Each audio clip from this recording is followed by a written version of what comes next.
Everyone else is like, oh, Office 365, you suck. All right, so. Such a dick. So we have this great mechanism on this side. Paul doesn't have this button. That when he's just rambling before the show and I want to start, I just start playing the intro video just in the middle of his sentences. It's pretty effective. I give it a solid... I have to give you credit because you have achieved something that almost no human has ever done, which is shutting me the hell up. Anyhow. Yep. Paul, I woke up at 6 a.m. this morning. I cut the grass not at 6 a.m. Got my hair cut, packed a suitcase, and now I've just got to wait. Oh, you're like ready to roll. When are you actually? You're not leaving until tomorrow, though, right? Yeah, I think we're gonna roll out at like 4:30 in the morning. Ooh. Which my wife picked this time because conveniently she goes to the gym at 4:30, which means her waking up at 4 a.m. is just a natural cyclical cycle for her body.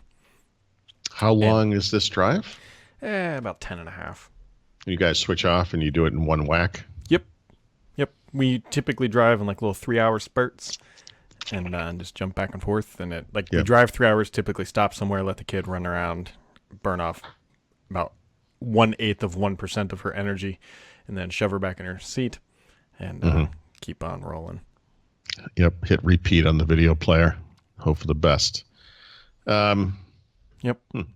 My kids are old enough that when we first started doing stuff with them, when Mark was a baby, the thing we rigged into the back of our probably minivan or whatever it was at the time was actually a VHS player, if you can believe that. Oh. Yeah. Long time ago. Things that did happen a long time ago was, and I got many things to say, but it's really just in one sentence, I think. Microsoft's stock price is bigger than Google's, or not their stock price, their market cap. The market cap, right? If that makes you excited, you get excited about the You've wrong got something. things in You've life. got something seriously wrong with you. So the thing I was kind of ranting about when Brad hit record was I posted that on Twitter and I said, "Quick, try to explain why." Knowing that the Microsoft goons in the audience would be like, "Oh, it must be because Office 365 is so successful," and knowing too, I would get jokes like about Windows Phone or, whatever. And that stuff's it's all fine. Like, I get it. It's Twitter. But the thing that bugs me is like how serious people are about their wrong answers. Like, somehow, at like the power of Azure compared to the Google Cloud or the strength of Office 365. That one guy said something like, how did he say it? I don't remember. It's just like accelerated growth of Office 365. I looked it up. Actually, operating income in that business has been relatively flat over the past 2 years. And, Brad, because we report on this stuff, they report numbers for Office 365 commercial and consumer almost every quarter, right? They make it a little difficult, but they usually do it. It's not hard to do a year-over-year comparison of the user base growth. It's not growing that fast. It's growing, but it's just not that it's fast. growing. Oh yeah, no, and that was my point. Like, it's growing. I wouldn't call growth of the user base or of the operating income of that business, to be accelerating. I guess. And that's the thing. Like, this is the delusional thing I think that people who are tech enthusiasts get into. You've got your little thing in the world that you really care about, and you're kind of tunnel visioned about everything else. For example, one guy said that Microsoft has multiple businesses that are successful, whereas companies like Google and Apple only have one. And that's why.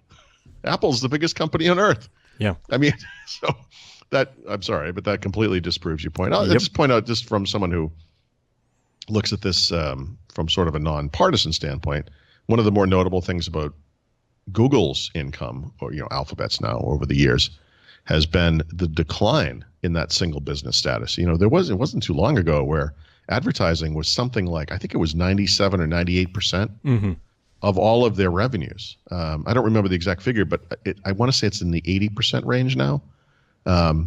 That's positive for them, right? That's what they should want to see, because obviously when you are a single business, you got to be careful about that business collapsing or whatever. Anyway, geez, it's like a social experiment on Twitter today. Like, no, like, just no. 2 quick points. One, I wanted Mhm. your Office thing. So the more important thing that I don't think a lot of people think about with the Office stuff, one, the number of users it takes that have to be added to Office 365 to actually substantially move revenue is a lot. Yeah. So adding, even though 500,000 a month is awesome, it doesn't really add a shitload of revenue.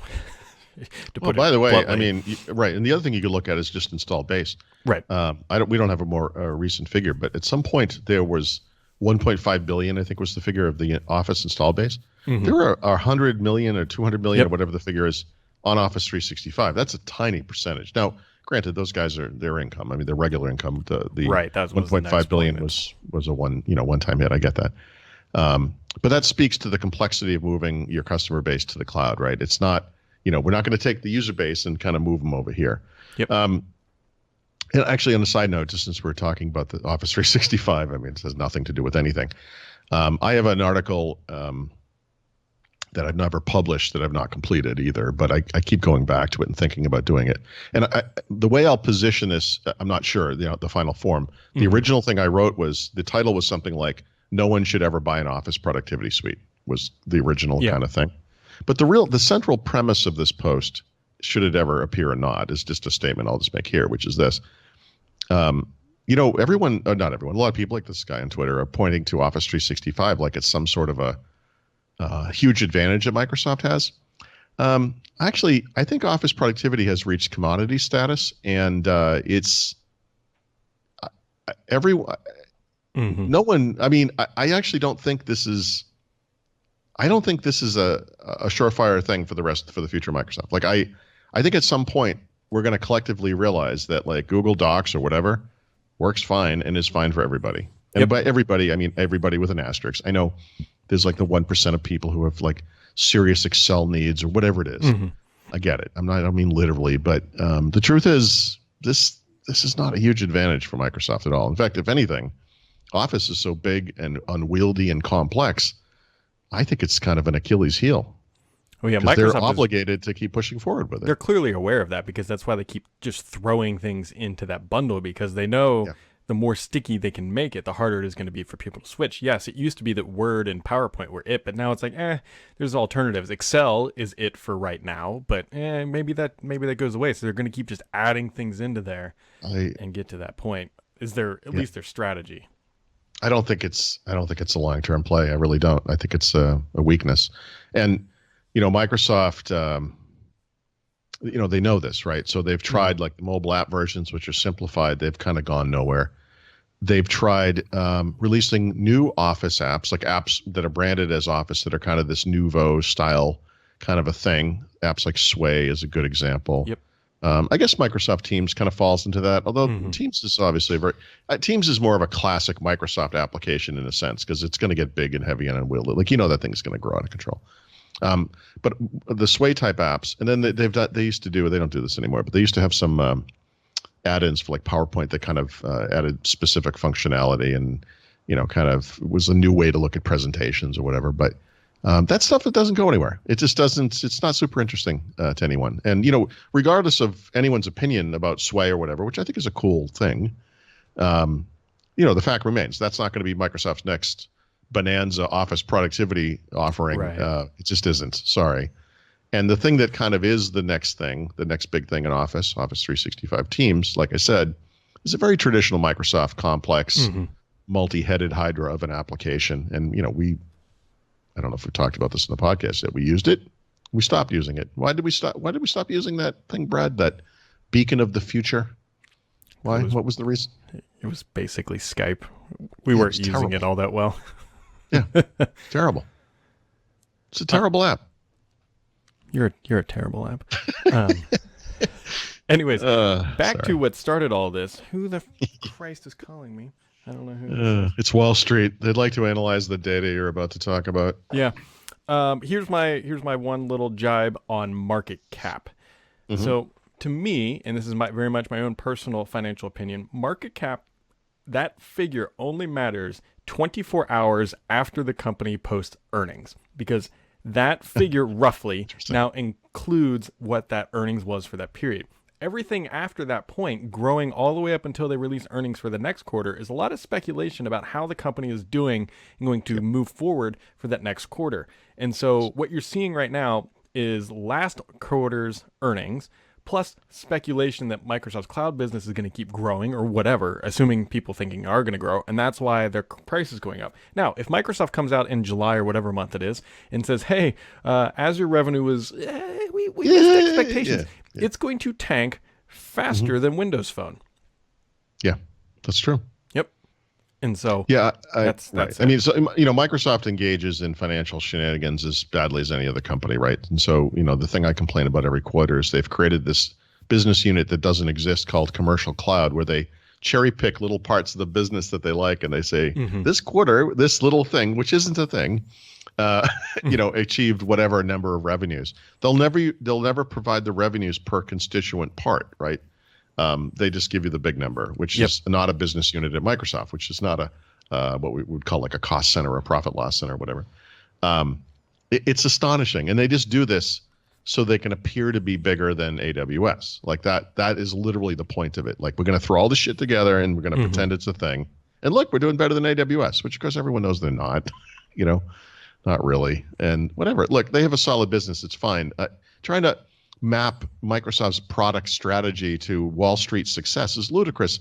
That stock sat still for 10 years, 15 years, whatever it was, under Steve Ballmer. Like, they had Office 365 back then. They had, it's astonishing, Wall Street is it's black magic. And I don't know anything, market cap. I mean, market cap to me, a big component of it obviously is the number of outstanding shares, right?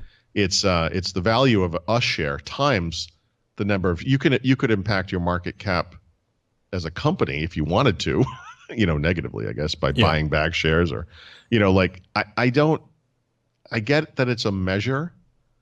I'm not 100% sure it's a reasonable measure of a company's health, like you said, except perhaps at the time of earnings reports. Yep. And the only other useful metric of using market cap is when a company is about to be acquired. And if they're public, because you've got to pay typically some sort of premium over market cap to be able to buy all those shares. Yeah, if you're Microsoft, that premium is 1,100%. Roughly. Wow. Roughly. Wow. Things that aren't 1,100%, Paul, but are 50% according to a duplex. And this shouldn't come as a surprise based on what we saw at VMon and a couple other places when we were traveling. Windows 10 April 2018 update crosses the 50% mark, but that doesn't mean 50% of stable installs. That just means they're shoving at everything, because I've had some issues today, actually, specifically. Yeah, I mean, this has been a fascinating dilemma. It's been very clear to all of us, anyone who does what we do, and we deal with people via email, comments, Twitter, whatever it is, that this thing is, we've been talking about this for weeks. Like, this thing is clearly rolling out much more quickly than previous updates, clearly. And now we have that data to show that it's even higher than I thought. I can't believe it's this high.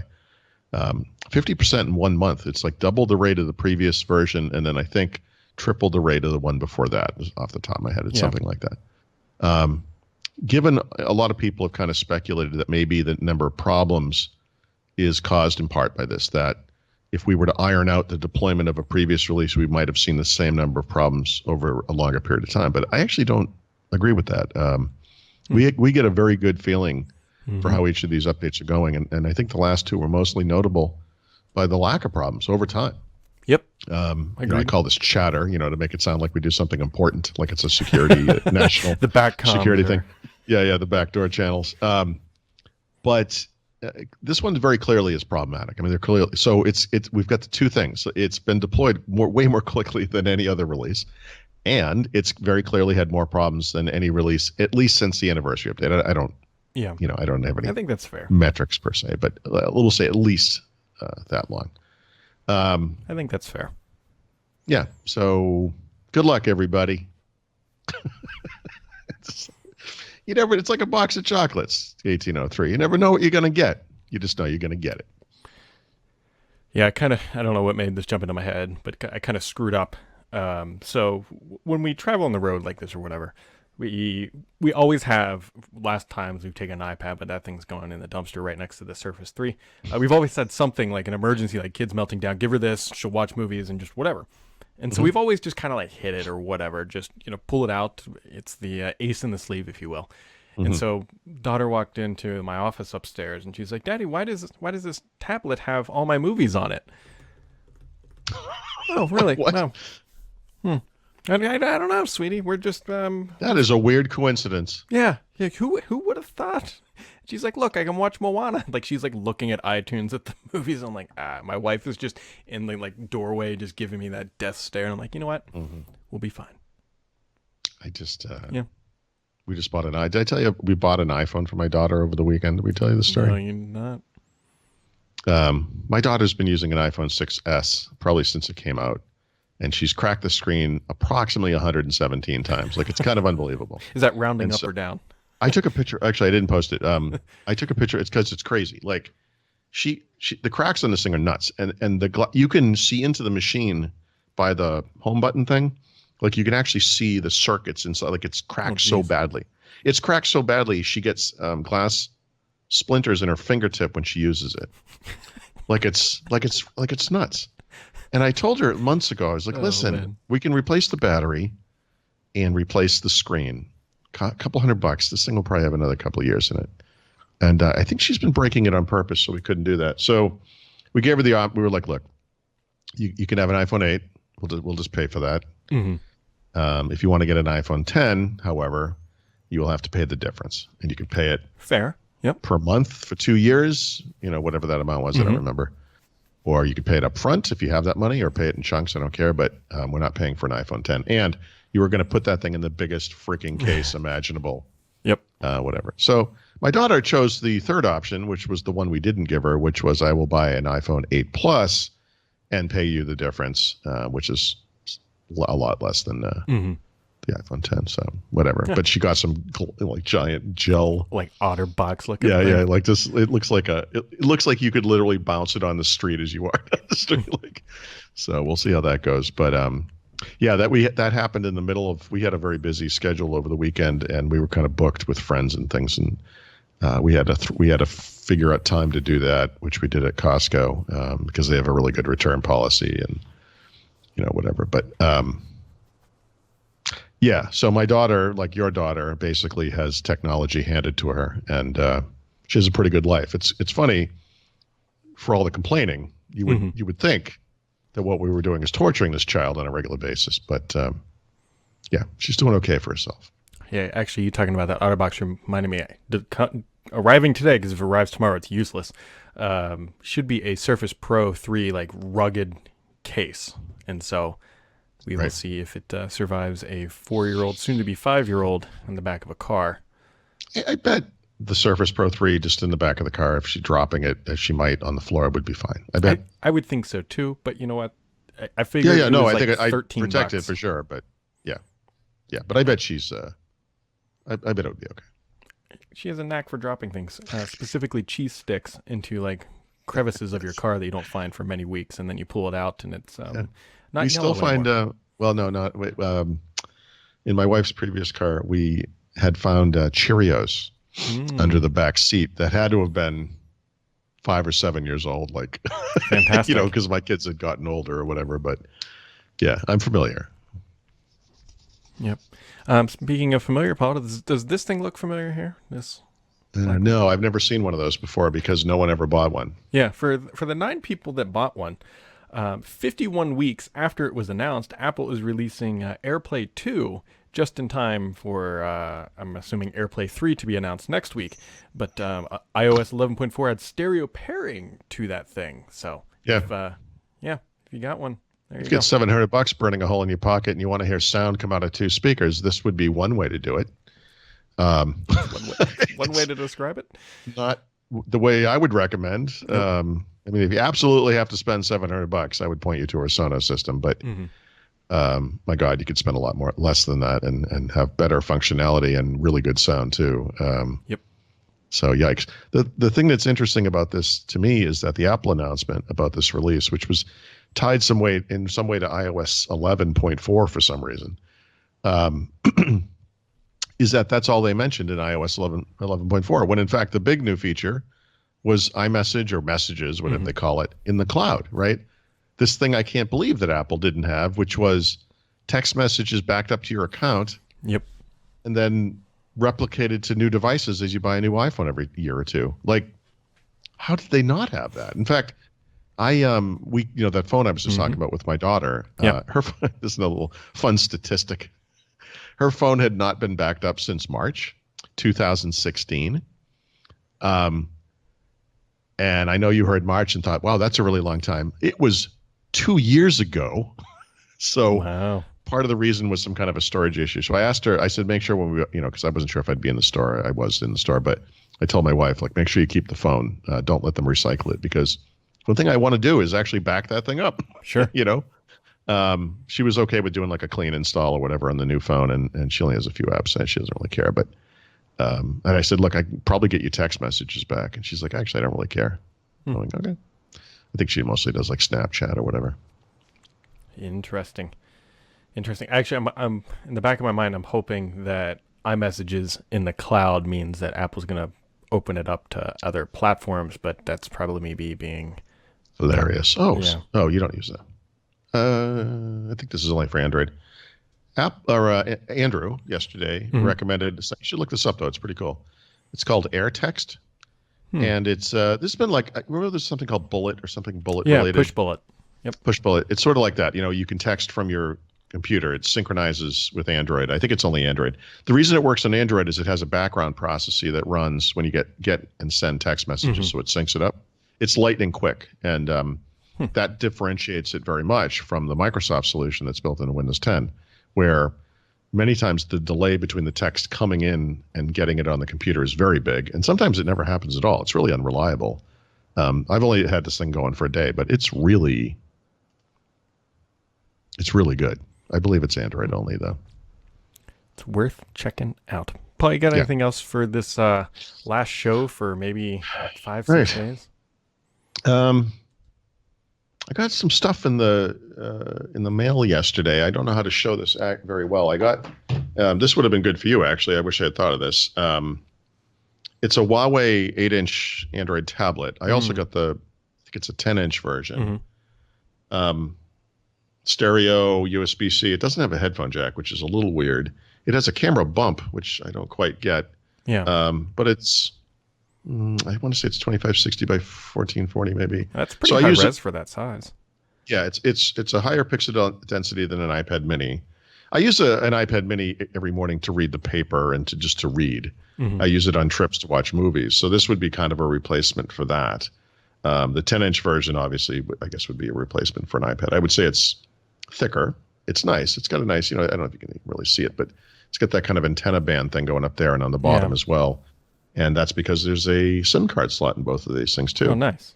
Yeah, so you can add storage, you can add a SIM card. So I have a data SIM. I'll try all that. But anyway, so far so good. I'll do a first impressions article today, I bet, for both of these things. How about you, other than your massive trip away? And by the way, how long are you going to be gone? The whole of next week, like 10 days? Yeah, like 10 days, all in. Yeah, that's maybe good. Even 11 days. It's gonna be nice. Hopefully. I will look forward to your social media posts that will involve sand and water. Yeah, and alcohol. Yes. Yep, I mean, that's really about it. And as Paul was saying there, folks, I don't think our next show might not be until Tuesday because on Monday, Apple's doing their thing, and typically we do like a hangover episode. And so probably that on Tuesday. There's going to be no live show Friday. I'm taking some time off. And so there we go, folks. Hopefully everybody has a good week and enjoys the next few days, and we'll catch you right back here probably in 10 days, 10, 11 days. Have yourselves a wonderful whatever.